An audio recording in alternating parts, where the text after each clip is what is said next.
Obviamente, para rebuscar o dar una solución a un problema, tenemos que ver en la realidad. Y bueno, ¿no? Cada uno de los arqueólogos que ha trabajado en un parque arqueológico como gestor ha tenido las dificultades que se tiene hasta la fecha respecto a las invasiones, depredaciones y todo lo que ocurre respecto a la destrucción del patrimonio cultural de la nación. Es por eso que dentro de la situación problemática toco el tema del Cusco como patrimonio cultural de la nación, que ha sido dada mediante la ley 23765. Pero sin embargo esta ley es muy ambigua. Es una ley del 83, de 1983, que prácticamente declara a toda la ciudad del Cusco como patrimonio cultural de la nación. Y si hoy en día un abogado vas y le dices, señor, el Cusco está declarado como patrimonio cultural de la nación, te va a decir, pero en todo caso tu casa, ¿dónde vives? Magisterio, Alcaballe, Prado, también sería considerado patrimonio cultural. Entonces es una ley muy ambigua. Los que tienen la oportunidad, revísenla, indica que declara como patrimonio cultural de la nación a toda la región del Cusco. Bueno, luego viene, para sopesar este tema de la ley 23765, de alguna u otra forma el ex-INC, hoy día Dirección Desconcentrada de Cultura Cusco, de algún otro modo ha tratado de arreglar esta situación de esta ley, dando pues las declaraciones y delimitaciones de sitios arqueológicos, ¿no? Ahora podemos encontrar delimitación del Parque Arqueológico de Sacsayhuamán, delimitación del Parque Arqueológico de Ollantaytambo y así los sitios más importantes. Pero ¿qué pasa con los sitios que no están declarados? Ahí sí tenemos un problema legal, porque hasta ahora no ha llegado la Dirección Desconcentrada de Cultura Cusco. Como otra situación problemática tenemos la creciente y alarmante depredación del patrimonio cultural en toda la región del Cusco. Acá nomás, si nos vamos, en mi experiencia he trabajado durante 6 años en el Parque Arqueológico de Sacsayhuamán.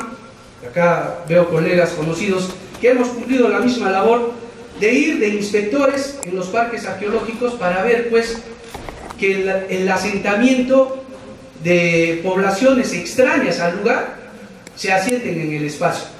Y esto causaría pues un atentado al monumento arqueológico. Entonces, esta creciente y alarmante depredación no solamente se da en los sitios arqueológicos importantes, sino se da a nivel macro, se da a nivel nacional, pero sin embargo el estudio ha sido realizado en la región del Cusco. Luego tenemos como situación problemática, aunque no debería, la ley 28296. Pues es una ley administrativa que considero yo que ha fracasado, ¿no? Mi tesis de pregrado en Derecho ha sido justamente la aplicación de la ley 28296 en la Dirección Desconcentrada de Cultura Cusco.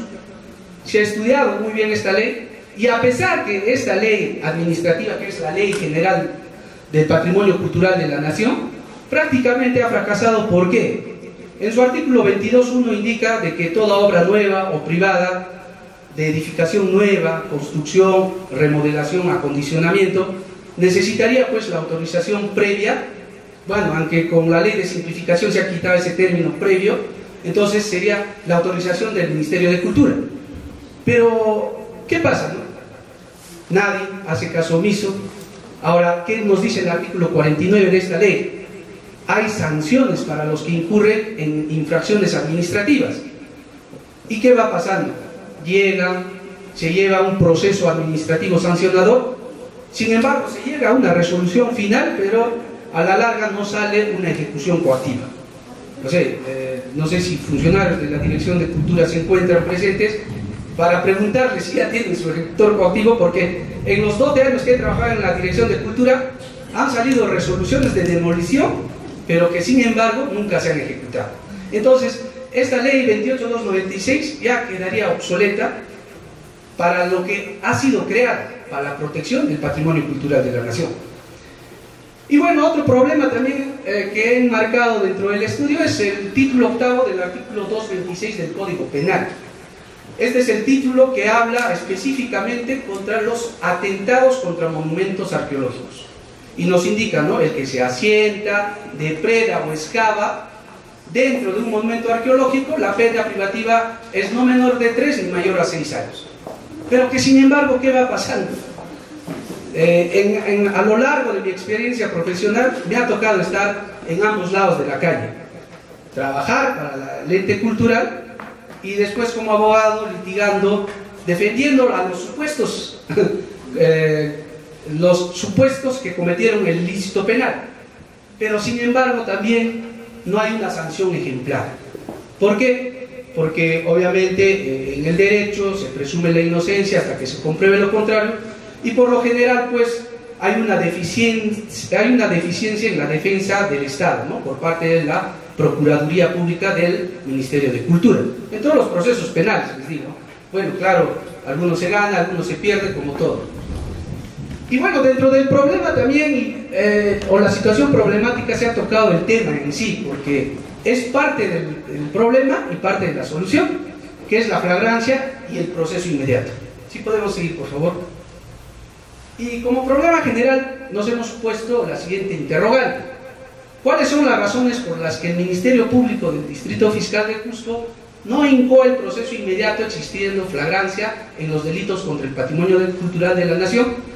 Y obviamente el objetivo general de este estudio ha sido en determinar las razones por las que el Ministerio Público del Distrito Fiscal de Cusco no incoa proceso inmediato existiendo flagrancia en los delitos contra el patrimonio cultural de la nación. Siguiente, por favor.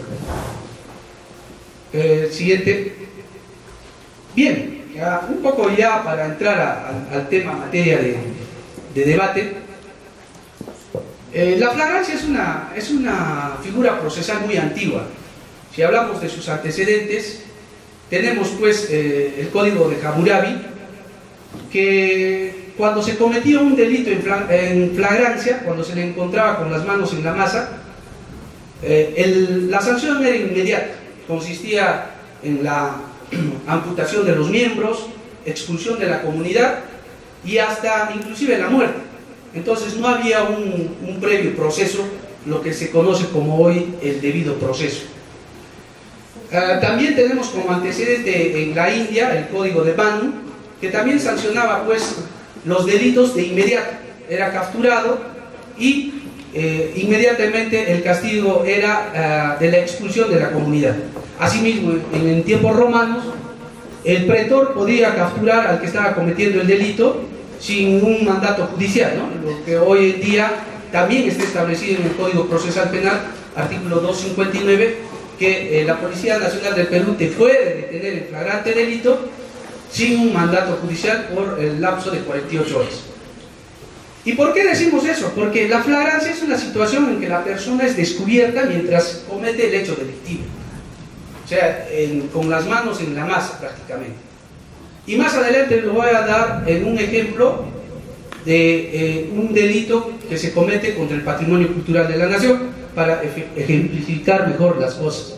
Existen clases de flagrancia: la flagrancia estricta, que es con las manos en la masa; la cuasiflagrancia, que prácticamente es una figura donde el autor del hecho delictivo es observado o es reconocido por la víctima y éste huye, o también es reconocido por algún medio audiovisual. Hoy en día tenemos bastante las cámaras de seguridad o algunos testigos que infieran que el personaje haya cometido el hecho delictivo.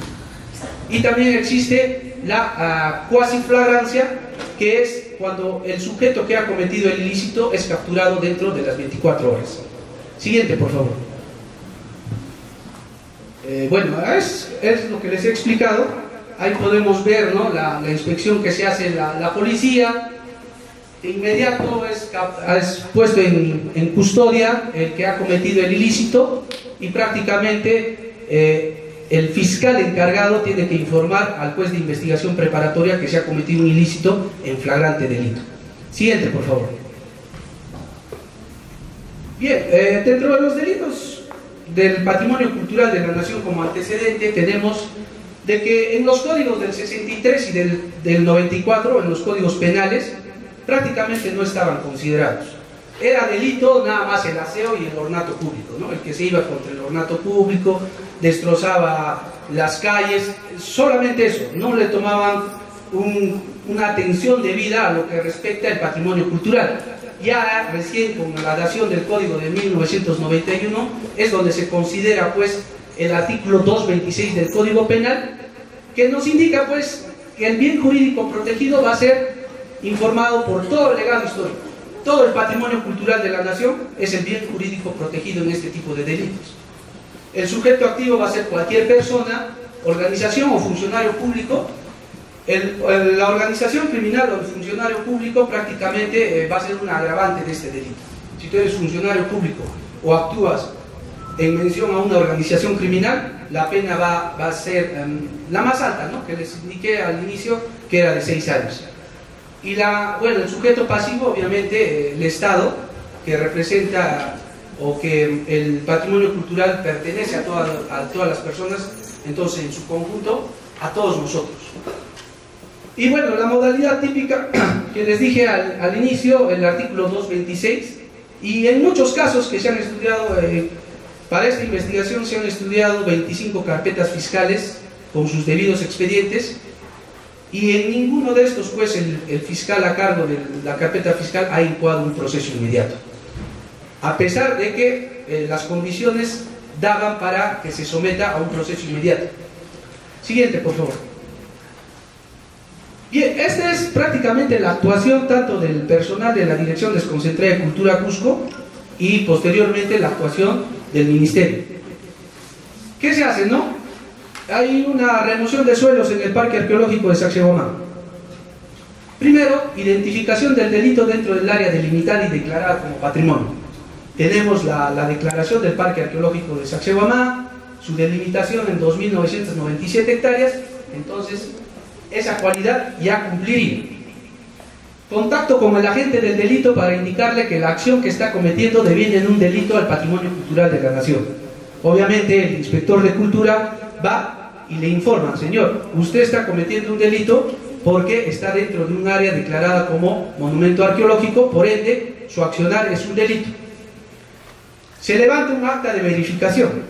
El acta de verificación va a servir como prueba material tanto para el inicio del procedimiento administrativo sancionador, así como para la investigación en sede fiscal. Luego el hecho es comunicado a la comisaría de la jurisdicción donde se cometió el delito. Policía se apersona al lugar, levanta un acta de constatación policial y luego todos los actuados realiza una valoración del daño.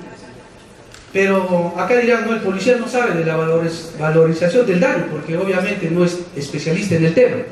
Pero, por lo general, toda esta comunicación hasta ese momento es acompañada por un profesional arqueólogo, que es encargado de un sector específico. Entonces, la valorización del daño ya lo podría dar el arqueólogo, en base a toda su experiencia y a toda su expertise en el tema, donde se va a describir de forma precisa la infracción, ¿no? Cuánto de remoción de suelos, altas medidas, y por lo general lo que ocurre en el parque de Sacsayhuamán son las construcciones clandestinas. Seguidamente se realiza un registro fotográfico y la toma de punto referencial mediante coordenadas. Estos datos también van a servir tanto para el proceso administrativo como para el proceso penal. Luego el personal policial remite el acta y da cuenta al fiscal de turno, quien va a ser el encargado de iniciar acciones legales. En este punto me detengo porque, una vez comunicado el hecho, el fiscal debería ordenar la orden de captura del supuesto imputado. ¿Por qué? Porque muchas veces, cuando se hace este tipo de constataciones, es el propio imputado quien está haciendo la zanja para remoción de suelos, o el que simplemente en ese momento está deslizando material para asentarse en el sitio o en el monumento arqueológico. Pero no se hace. No se hace, simplemente se toman los datos y ya, gracias, y se van. No. ¿Qué deberían hacer en ese caso? Señor, este delito ha sido cometido en flagrancia. Por ende, usted comunica al fiscal de turno, y el fiscal de turno, haciéndole entender que ya todas las características del accionar de la persona imputada configuran una flagrancia delictiva. Puede ser estricta, cuasi flagrancia, o la presunción de flagrancia. Pero no lo hace. Y acá otro aspecto a tomar en cuenta: la Fiscalía conviene continuar con las etapas del proceso común. O sea, le llega al fiscal y ¿qué dice? ¿Qué ha pasado? Han removido, se han bajado un muro, se han bajado un andén, se han bajado un recinto, ¿han encontrado algo? No, es un área declarada, es una zona, sitio arqueológico, un parque arqueológico. ¿Pero han encontrado? No. ¿Cuántos son? 2. No. Acá existe, según hay un acuerdo plenario en el tema penal del proceso inmediato, indica de que si no configura un presupuesto material de la flagrancia, prácticamente se va al proceso común. Entonces, ¿qué hace la Fiscalía si no conoce de patrimonio cultural? ¿Cómo determinaría que sí ese delito o el ilícito, la conducta ilícita de este señor ha caído en flagrancia delictiva? No lo podría determinar porque no es especialista, ¿verdad? Entonces, ¿qué es lo que hace? La Fiscalía agarra y lo sigue las etapas del proceso común. Esto entendemos: 20 días de investigación preliminar, 120 días de investigación preparatoria, ampliados a otros 60 días de investigación preparatoria, hasta que formula investigación ante el juez ante el juzgado de investigación preparatoria. ¿Y qué cosa formula? Va a formular acusación o archivo del caso. ¿Y qué es lo que pasa en la mayoría de los casos estudiados? Archivo del caso. ¿Por qué? Porque indica de que no se ha cometido delito, porque no se ha encontrado lo que decíamos, ¿no? Nosotros como arqueólogos podemos entender el muro inca, el recinto, el canal. Es por último la estratigrafía, ¿no? Porque tú al alterar el piso ya estás pues perdiendo datos que para el arqueólogo puede servir en una futura investigación. Pero no, el fiscal no conoce del tema, entonces sigue el proceso común. Y por lo general archiva. De las 25 carpetas fiscales que se han estudiado, 17 creo son en archivo preliminar. Y las demás con una acusación, pero en el proceso común. Y cuando pasa acusación, hay un control de acusación que pasa en la etapa intermedia, se le corre traslado a la otra parte para que proponga excepciones, medios de defensa, cuestión de la reparación civil y por último, una etapa que prepara al juicio oral. ¿Cuántos años ha pasado eso? Los expedientes que les hablo son del año 2014, 15, 16. A la fecha, algunos de ellos van a entrar a la etapa de juicio oral. O sea, estamos hablando de 6, 7 y 8 años.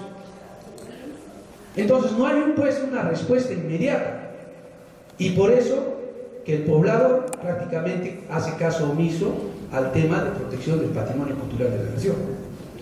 Y ya lo hemos visto también administrativamente, no hay una sanción ejemplar, entonces las normas y las leyes prácticamente están desfasadas para este momento, la cual en esta oportunidad mi persona va a proponer algo interesante.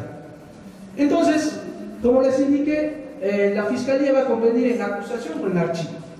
Y hasta eso ya el sitio arqueológico ha sido invadido ya 3, 4, 5 veces, el vecino ha hecho su casa al costado, el otro vecino ya ha cercado su terreno y prácticamente porque no hay una sanción ejemplar. Siguiente, por favor.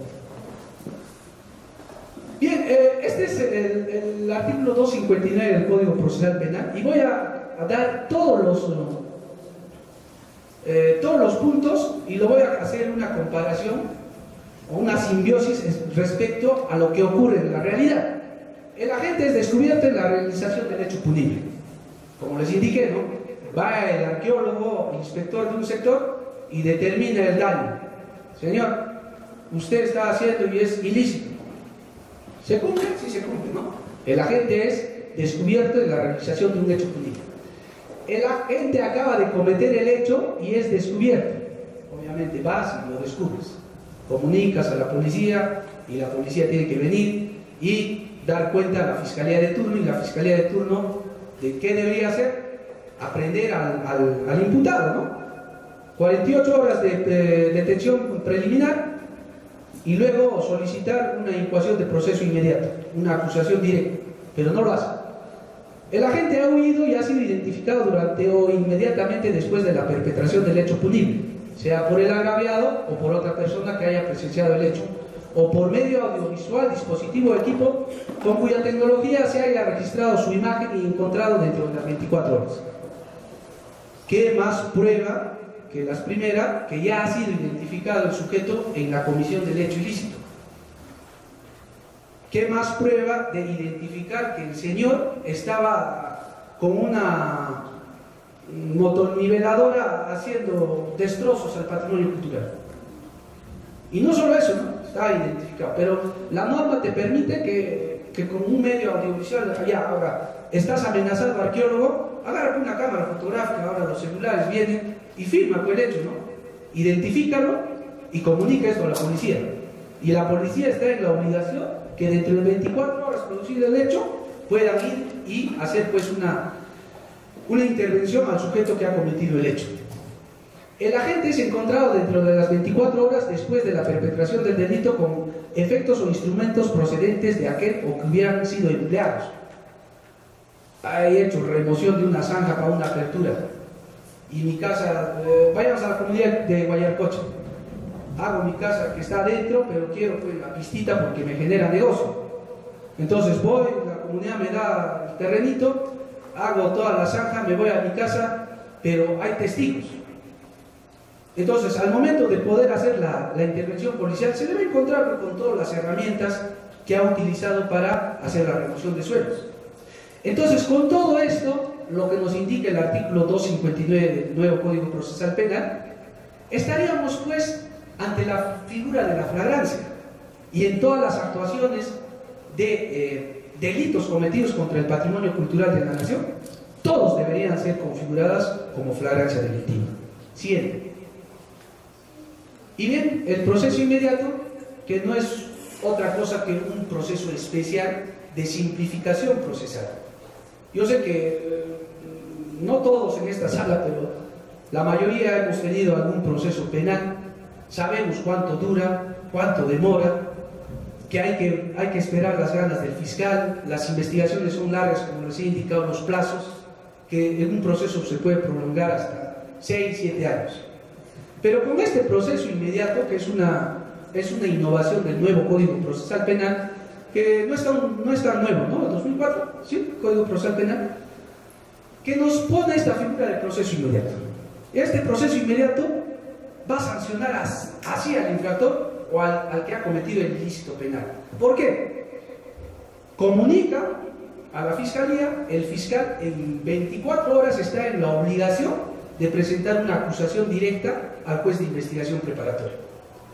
Y el juez de investigación preparatoria tiene 48 horas para llamar a audiencia de incoación de juicio inmediato, donde se va a ver la procedencia del proceso inmediato, si va a configurar lo que anteriormente hemos especificado.